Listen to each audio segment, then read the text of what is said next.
최근 프리미어리그 각 팀별로 좋지 않은 상황들이 이어지고 있습니다. 맨시티는 이런 이슈에서 비교적 자유로운 팀처럼 보였지만 생각보다 훨씬 큰 악재를 맞이하게 됐습니다.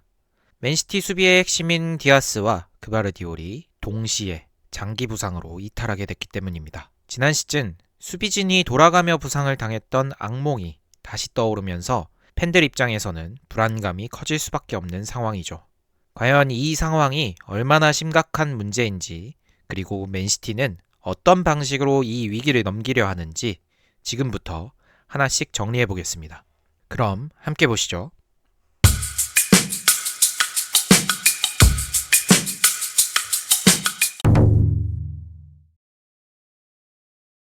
이 상황의 시작은 분명합니다. 맨시티 수비의 중심이었던 두 선수가 동시에 빠졌습니다. 첼시전 무승부도 아쉬운 결과였지만 그보다 더 큰 문제는 경기 이후 디아스와 그바르디올이 모두 부상으로 이탈했다는 점이었습니다. 이 두 선수는 단순한 주전이 아니라 이번 시즌 맨시티 수비의 기준이자 동시에 공격의 출발점 역할까지 맡아왔습니다. 디아스는 이번 시즌 맨시티가 치른 29경기 중 25경기에 출장했고 홀란드 다음으로 많은 출전 기록을 가지고 있습니다. 출전 시간 역시 2000분을 넘기며 말 그대로 수비의 핵심 중 핵심이라고 볼 수 있습니다. 그바르디올 역시 23경기, 약 1700분을 소화하며 디아스 옆에서 나머지 한 자리를 안정적으로 책임져 왔죠. 실제로 맨시티는 디아스 그바르디올 센터백 조합으로 총 16경기를 치렀습니다. 일부 컨디션 관리나 부상 이탈을 제외하면 시즌의 절반 이상을 이 조합으로 운영해왔다는 의미입니다. 그렇기 때문에 두 선수가 동시에 빠지게 되면 라인 컨트롤, 빌드업, 수비 커버까지 기본적인 구조 자체가 흔들릴 수밖에 없습니다. 디아스는 오른쪽 풀백에서 뛰는 마테우스 누네스를 커버하며 수비 범위를 넓혀주는 역할을 해왔고 그바르디올은 왼쪽에서 오라일리와 호흡을 맞추며 서로 위치를 바꿔가며 유기적인 움직임을 만들어 왔습니다. 이렇게 맞춰온 호흡까지 함께 사라진다면 맨시티 수비 구조는 자연스럽게 변화를 강요받을 수밖에 없는 상황입니다. 디아스는 최소 4주에서 최대 6주까지 아웃될 예정이며 햄스트링 부상을 당했습니다. 빠른 복귀가 쉽지 않아 보이긴 하네요. 그바르디올은 정강이뼈 골절로 수술을 받게 되면서 시즌 아웃이 되었으며 선수 개인적으로는 월드컵 출전까지 불투명해졌습니다. 특히 그바르디올의 부상 부위는 향후 경기력에도 영향을 줄 수 있는 만큼 안타까움이 더 클 수밖에 없는 상황입니다. 여기서 많은 분들이 이렇게 생각하실 수 있습니다. 맨시티 수비진 원래 두껍지 않나? 대체 자원도 충분히 있는 거 아니야? 하지만 알고 보면 실제 상황은 조금 다릅니다. 디아스와 그바르디올을 제외하면 현재 맨시티 1군 센터백 자원은 총 3명입니다. 숫자만 보면 결코 적지 않아 보일 수 있죠. 하지만 이 안에는 존 스톤스가 포함되어 있습니다. 스톤스는 이번 시즌 달라질 것처럼 보였지만 결국 또다시 부상 문제를 피해가지 못했습니다. 이번 시즌에만 벌써 2차례 부상을 당했고 이미 11경기를 결장했습니다. 29경기를 치른 시즌에서 거의 절반 가까이를 부상으로 빠진 셈입니다.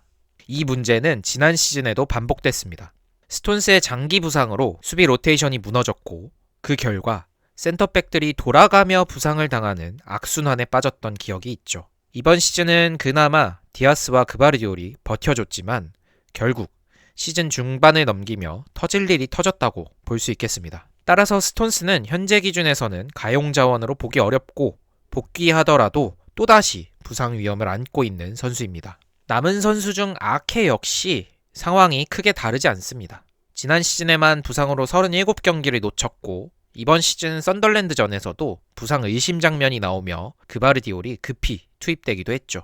아케 역시 언제든 부상 위험이 있는 선수라는 점에서 수비 뎁스를 두텁게 만든다고 보기는 어렵습니다.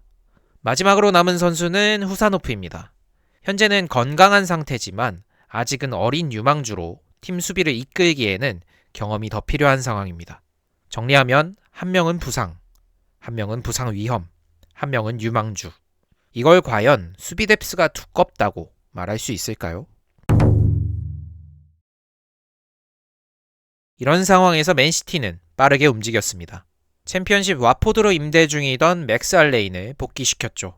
알레인은 이번 시즌 챔피언십에서 17경기 출전했고 평점 7점대를 기록하며 나쁘지 않은 모습을 보여줬습니다. 다만 이 선수 역시 유망주이고 프리미어리그 경험이 많지 않기 때문에 당장 주전급 활약을 기대하기는 어렵습니다.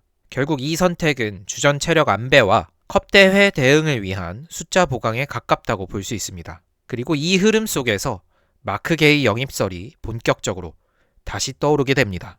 맨시티는 원래 여름 이적 시장에서 게히를 자유계약으로 노리고 있었지만 디아스와 그바르디올의 부상으로 상황이 달라졌습니다. 다수의 보도에 따르면 맨시티는 팰리스와 접촉해 겨울 이적 시 필요한 이적료를 파악하고 있으며 영입 가능성을 검토 중인 단계로 알려졌습니다.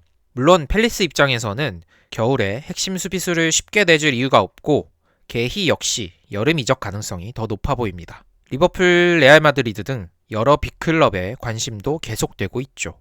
다만 분명한 건 맨시티가 주전급 센터백이 필요하다는 현실을 인식했고 그만큼 급하게 후보를 찾고 있다는 점입니다. 아직 겨울 이적 시장은 초반이기 때문에 이 상황은 충분히 더 전개될 가능성이 있어 보입니다.